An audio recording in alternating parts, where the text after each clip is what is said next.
স্বার্থপর মানুষকে তুমি বুঝাতে পারবে না যে তারা স্বার্থপর, উল্টে তারা তোমাকে প্রমাণ করে ছাড়বে যে তুমি স্বার্থপর। কেউ একজন জিজ্ঞাসা করলো রাগ কি? উত্তর এলো অপরের ভুলের শাস্তি নিজেকে দেওয়া। যদি কোনো ব্যক্তি আপনাকে বারবার কষ্ট দেয় এবং তাকে বারবার বোঝানোর পরেও ওই ব্যক্তির ব্যবহারে কোনো উন্নতি না হয়, যদি অনেক দিন ধরে ওই মানুষটার কারণে আপনার জীবনে সমস্যা লেগেই থাকে, তাহলে আজ নিজেকে কয়েকটা মুহূর্ত শক্ত করে ধরে রেখে এই কথাগুলো শুনুন।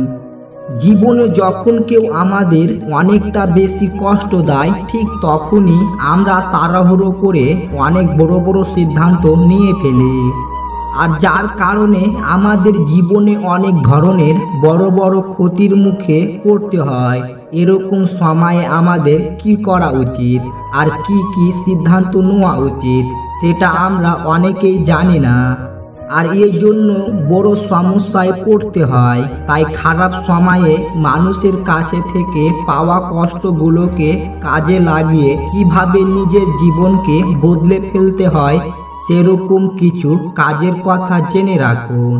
কেউ ধোঁকা দিলে, কষ্ট দিলে হুট করে কোনো সিদ্ধান্ত নিয়ে ফেলবেন না, কারণ রাগের মাথায় নেওয়া প্রতিটি সিদ্ধান্তর কারণে আমাদের জীবনে অনেকটা পস্তাতে হয়, সারা জীবন কষ্ট সইতে হয়। তাই আজকেই আপনার মাথায় এটা সেট করে ফেলুন, রাগের মাথায় নেওয়া সিদ্ধান্ত যতটাই ভালো মনে হোক না কেন, সেটার থেকে খারাপ আর কোনো কিছু হতে পারে না।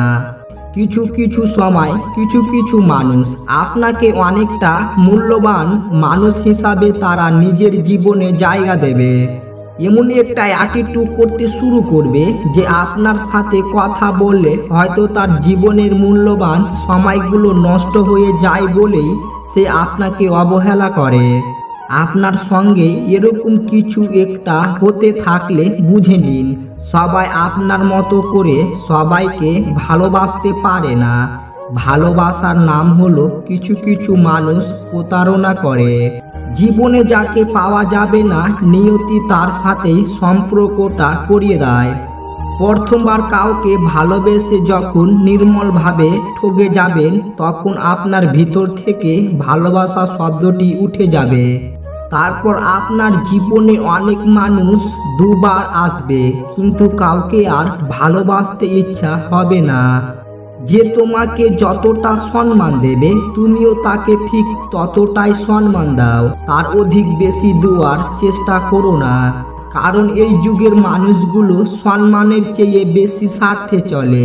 স্বার্থ ফুরিয়ে গেলে সম্মান দেওয়াটাও ভুলে যাবে। পছন্দের মানুষকে কাছে পেতে চাইলে এই কাজগুলো করুন। নাম্বার 1, তার সম্বন্ধে অনেক ভালো ভালো কথা বলুন।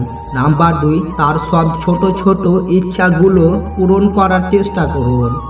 নাম্বার 3, তাকে অনেক বেশি গুরুত্ব ও সম্মান দিন। নাম্বার 4, তার সাথে অনেক বেশি বেশি সময় কাটান। নাম্বার 5, আপনার ছোট ছোট বিষয়গুলো তার সাথে শেয়ার করুন। মিথ্যে আর চালাকি না শিখলে তুমি এই সমাজে পিছিয়ে পড়া একজন মানুষ। মানুষের শরীরের সব থেকে সুন্দর অংশ হলো মন, আর সেটাই যদি নোংরা হয় তবে সুন্দর চেহারা দিয়ে কি হবে?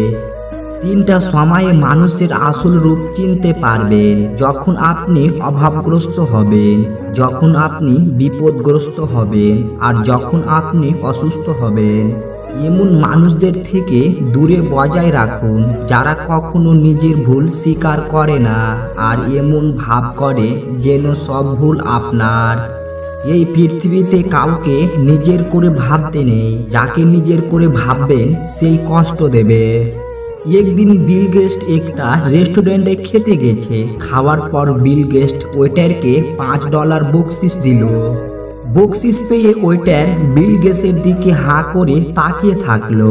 ওয়েটারের কাণ্ড দেখে বিল গেটস জিজ্ঞাসা করলো, কি হয়েছে, আমার দিকে এভাবে তাকিয়ে আছো কেন? ওয়েটার বলল, স্যার, গতকাল আপনার ছেলে এখানে নাস্তা করার পর আমাকে $100 বকশিস দিয়েছেন। আর আপনি তার বাবা এবং এত বড় ধনী হয়ে আমাকে মাত্র $5 দিলেন।